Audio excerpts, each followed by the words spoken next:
Hello everyone, welcome to ज्ञान कोश। स्वागत है आपका इस वीडियो में जहां हम बात करेंगे इस बिल्डिंग के बारे में। ये बिल्डिंग जिसको आप सब जानते हैं, जिसको हमने बचपन से लेकर अभी तक ये समझा है कि भारत का संविधान, भारत का कानून, भारत की संसद जिस बिल्डिंग से चलती है वो ये है। भारत में जब हम पावर की बात करते हैं, हमारी इमेजिनेशन में ये बिल्डिंग आती है जो भारत का संसद भवन, पार्लियामेंट, भारत की पार्लियामेंट, जहाँ भारत की लोकसभा, राज्यसभा और इनका जो वाद विवाद, जो भारत के कानून बनने की प्रक्रिया है होती आई है। लेकिन अब से यहाँ ये कानून नहीं बनेंगे। आज से जो कानून बनेंगे वो सारे के सारे असल में कल से ही जितने कानून है वो नई बिल्डिंग में बनेंगे, क्योंकि इंडिया की पार्लियामेंट की प्रोसीडिंग्स अब यहाँ नहीं बल्कि यहाँ होगी।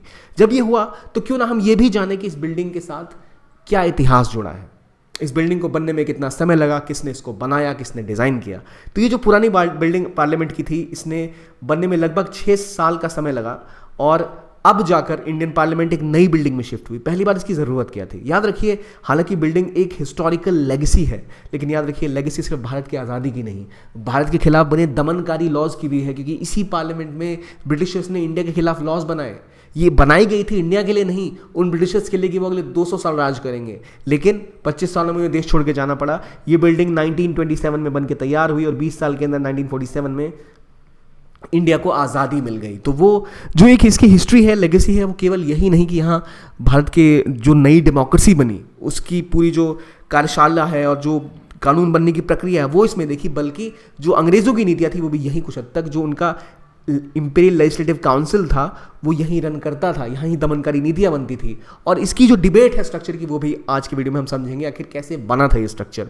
तो अब तो हमें पता है, अब नई पार्लियामेंट में हमारे पार्लियामेंटेरियन शिफ्ट हो चुके हैं, यहाँ से अब कानून बनेंगे जो पूरी तरह भारत में निर्मित, भारत के द्वारा निर्मित, भारत के आर्किटेक्ट द्वारा निर्मित एक बिल्डिंग होगी। जो पुरानी पार्लियामेंट की बिल्डिंग है ना, अब इसे प्राइम मिनिस्टर मोदी ने कहा कि नहीं, जो इसकी लेगेसी है ये हमें पता है, इसका जो वजूद है वो हमें पता है, तो इस बिल्डिंग को आज से संविधान भवन के नाम से इसका नामकरण किया गया। क्यों? क्योंकि यही वो बिल्डिंग है जहां सारे कानून, सारे नियम बने, और यहां तक कि जो भारत के 4000 से ज़्यादा कानून बने हैं वो सब इस बिल्डिंग से ही पास हुए। तो अब जाना जाएगा इसको संविधान भवन के नाम से। एक पूरी हिस्ट्री रही, एक पूरा इतिहास रहा। और जो ये बिल्डिंग आप स्ट्रक्चर में देख रहे हो, कैसे बन के तैयार हुई, किसने बनाया, क्या प्रोसीजर था, क्यों इसको बनने में कितना समय लगा, ये जानते हैं इस वीडियो में। सबसे पहले ये पुरानी पार्लियामेंट की बिल्डिंग, हालांकि इंडियन पार्लियामेंट इंडिया के लिए नहीं बनी थी बल्कि ब्रिटिशर्स के लिए, ताकि उनको सहूलियत मिले। और इसे बनाने के लिए उस समय के जो वाइसराय थे, हार्डिंग, या हार्डिंग इन्हें कह सकते हैं, उन्होंने कहा था क्यों ना एक बिल्डिंग बनाई जाए जहाँ पे लॉ मेकिंग इंडिया की हो, जिस लेवल पे भी वो कर पाते थे। चाहे वो, हमें पता है कि बिल्कुल ही रिप्रेजेंटेटिव नहीं था, प्रतिनिधि भारत के तो चुने हुए नहीं जाते थे, पर कुछ लेवल पे उन्होंने कहा चलो एक बिल्डिंग बनाते हैं। तो उसके लिए बात शुरू हुई एक पार्लियामेंट की, एक स्ट्रक्चर बनाने की, एक आर्किटेक्ट की। तो वो बन के तैयार होने की बात थी और इंडियन पार्लियामेंट्री हाउस बनाना शुरू हुआ। इसके लिए 2 प्रमुख जो आर्किटेक्ट बुलाए गए वो थे एडविन लुटियंस और हर्बर्ट बेकर, जिनके नेतृत्व में इसको 6 साल लगे। 1921 में बनना शुरू हुआ, 1927 में जब के बन के ये तैयार हुई। जब इन 2 व्यक्तियों को देखो ना आप, लुटियंस और बेकर, इनके बीच में विवाद था। जो एडवर्ड लुटियंस हैं, काफ़ी प्रचलित हैं। एडवर्ड लुटियंस ने ही लगभग पूरी नई दिल्ली को स्ट्रक्चर किया और इस दिल्ली के हिस्से को ही लुटियंस दिल्ली कहते हैं, क्योंकि उन्होंने इसको स्ट्रक्चर किया था with the mindset of serving the colonial master. उस समय के जो लोग हैं, जो ब्रिटिशर्स थे, रूलर्स थे, उनके हित को देखते हुए ये शहर डिज़ाइन किया गया था। इसे इसलिए लुटियंस दिल्ली करते हैं, जहाँ वो बड़े पॉश बंगले हैं और बेहतर चीज़ें हैं। अभी तक आप वहाँ से गुजरे तो आपको भी एक बार के लालच आ जाए, ऐसे घर बने हुए थे। तो उस समय का आर्किटेक्चर एडवर्ड लुटियंस ने किया था। लेकिन इनके साथ इस प्रोजेक्ट पे हर्बर्ट बेकर भी थे। और लुटियन का ऐसा मानना था कि जो इंडिया का आर्किटेक्चर है, जो इंडिया की हिस्ट्री है, हमें उससे परे हटकर जो कॉलोनियल, जो यूरोपियन स्टाइल है, उसके हिसाब से बिल्डिंग बनानी चाहिए। लेकिन हर्बर्ट बेकर का कहना था कि नहीं, हमें ऐसी बिल्डिंग बनानी चाहिए जहां समन्वय हो, एक मिक्सअप हो इंडियन स्ट्रक्चर का और यूरोपियन स्ट्रक्चर का। और इनको सपोर्ट उस टाइम में हार्डिंग ने भी किया था कि नहीं, हमें मिक्स करना चाहिए। और तब जाकर जो इंडियन पार्लियामेंट का स्वरूप जैसे हमें दिख रहा है, एक मिक्स मॉडल, वो बन के तैयार हुआ और हमारी पार्लियामेंट बनी। इसको बनने में 6 साल का समय लगा और इसी ने बहुत ज़्यादा इस बिल्डिंग में बाद में बदलाव हुए। 1956 में इसमें 2 नए फ्लोर बनाए गए, 2006 में म्यूजियम बनाया गया ताकि वो जो हेरिटेज है वो दिखाया जा सके। तो कई समय तक, समय के साथ इसमें बदलाव किए जा चुके हैं समय के साथ। लेकिन अब हम बिल्कुल नई बिल्डिंग में शिफ्ट हुए। जब ये शुरुआत में ना, जो बेकर का प्लान था वो ऐसा था कि हम ऐसी पार्लियामेंट बनाएंगे, 3 बड़े बड़े स्ट्रक्चर होंगे और एक सेंट्रल विस्ता टाइप का होगा, ऐसी बिल्डिंग होगी। लेकिन ऐसी बिल्डिंग बनी नहीं। उससे पहले इंपीरियल लेजिस्लेटिव काउंसिल बिल्डिंग का डिज़ाइन कुछ इस तरह का बनाया हुआ था कि भाई ऐसी बिल्डिंग बनेगी, लेकिन बनते बनते वो बनी कुछ और। और अगर मैं आपको एक फोटो दिखाऊं, ये भारत की संसद है क्या? नहीं है। लेकिन क्या इसका स्ट्रक्चर भारत की संसद की तरह है या नहीं है?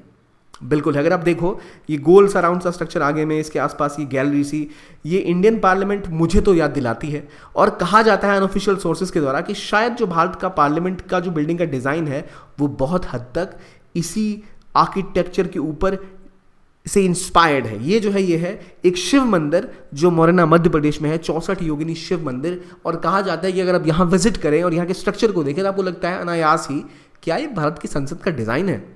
लेकिन ये मंदिर ज़्यादा पुराना है, तो शायद यहाँ से वो डिज़ाइन इंस्पायर कर गया, जिसके हिसाब से भारत का नया, उस समय का नया पार्लियामेंट बनके तैयार हुआ था। हालांकि याद रखिए, दोनों आर्किटेक्ट में से किसी ने ऐसा कहा नहीं, ब्रिटिशर्स ने ऐसा कहा नहीं, उनकी तो बेइज्जती हो जाती। लेकिन अगर आप इस स्ट्रक्चर को देखो तो कई हद तक ऐसा लगता है कि हाँ, ये शायद वो बिल्डिंग है जिससे इंस्पायर होकर भारत का पार्लियामेंट बनाया गया। हालांकि उस समय में वो उसको बिल्कुल यूरोपियन स्टाइल का ही बनाना चाहते थे। और ये सेंट्रल विस्ता प्रोजेक्ट की जो वेबसाइट है वहाँ भी मेंशन्ड है। तो ये आप देख रहे हो, एक समय में जब बिल्डिंग बननी शुरू हुई तो आप ये स्ट्रक्चर देखो, और ये स्ट्रक्चर देखो, लगभग सिमिलर सा दिखेगा। 1923 की तस्वीर है, ये बड़े लेवल पर काम होना स्टार्ट हुआ था और 1927 में जाकर ये बिल्डिंग बन के तैयार हुई थी।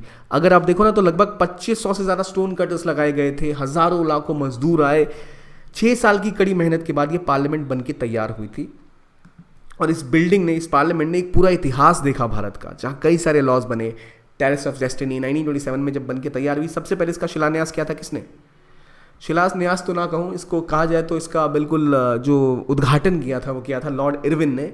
1927 में लॉर्ड इरविन ने इसकी शुरुआत करी। और वहीं से जो इंडिया की एक हिस्टोरिकल बदलाव हुए, चाहे आप क्विट इंडिया मूवमेंट ले लो, चाहे आप सुभाष चंद्र बोस का वो फॉरवर्ड ब्लॉक की मूवमेंट ले लो, या जो बड़ी डिबेट्स हुआ करती थी उसको ले लो, वल्लभ भाई पटेल को ले लो, जो इंडिया की पूरी हिस्टोरिकल चेंजेस में वो सब इसी पीरियड में हुए। दांडी मार्च से लेके अगस्त क्रांति तक हम जो देखते हैं, और जो वर्ल्ड इवेंट्स हुए, वर्ल्ड वॉर 2 हुआ, जो इंडिया की हिस्टोरिक उथल पुथल हुई, partition of India, independence of India, उसके बाद जो जो बदलाव हुए वो सब इसी बिल्डिंग के अंदर हुए। और ये असल में काउंसिल बन के तैयार हुआ था। तो ये जो बिल्डिंग थी, लगभग 560 फीट का डायमीटर इसका है, और लगभग मील के 1/3 हिस्से के बराबर इसका सरकमफेरेंस है। और कई सारी जो ऐतिहासिक चीज़ें बिल्डिंग ने देखी। लेकिन विजन ये भी था कि क्यों बनाया गया था। ये बनाया गया था ब्रिटिशर्स जो थे उस समय में, उनको सहूलियत हो इसके लिए।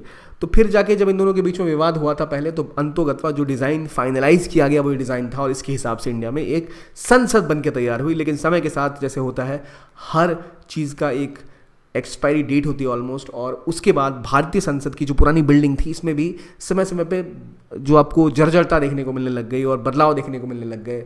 हालांकि इंडिया ने इसको रिपेयर किया, बार बार रिकंस्ट्रक्ट किया कई बार कि भाई और ज़्यादा बेहतर हो पाए, फ्लोर भी ऐड किए गए। लेकिन अंततः अब ऐसा महसूस होने लग गया था कि भारत की संविधान व्यवस्था को और भारत के पार्लियामेंटेरियंस को एक नई बिल्डिंग में शिफ्ट होना चाहिए, जो सेफ भी हो, मॉडर्न भी हो और इंडियन वैल्यूज़ को भी दर्शाए। इसलिए भारत फिर एक शिफ्ट होकर नई बिल्डिंग में जो इंडियन पार्लियामेंटेरियंस है शिफ्ट हुए, और वहाँ अब इंडिया के लॉज बनने शुरू होंगे। इसका मतलब ये नहीं कि इस बिल्डिंग की रेलेवेंस नहीं है, इसकी हिस्ट्री नहीं है, इसकी लेगेसी नहीं है, वो तो यथावत है ही। लेकिन अब इसको जानेंगे हम संविधान भवन के नाम से, और भारत की पार्लियामेंट के सारे लॉ कानून अब बनेंगे एक India inspired Indian building, Indian parliament में, जो जस्ट इसके साथ है। क्योंकि याद रखिए, ये एक एनसाम्बल की तरह काम करेगा। यानी एनसाम्बल मतलब दोनों पुराना स्ट्रक्चर को बिल्कुल ख़त्म नहीं किया जाएगा, पुराना स्ट्रक्चर भी इसका पार्ट रहेगा ही। और उस हिसाब से इसमें अब कार्यप्रणाली शुरू हो चुकी है। तो भारत और भारतवासियों के लिए एक बड़े गर्व की बात है ये। और अगर आप देखो पुराना स्ट्रक्चर भी, तो इसमें कई जगह जर्जरजा आने लगी थी, चीज़ें टूट रही थी, बिखर रही थी।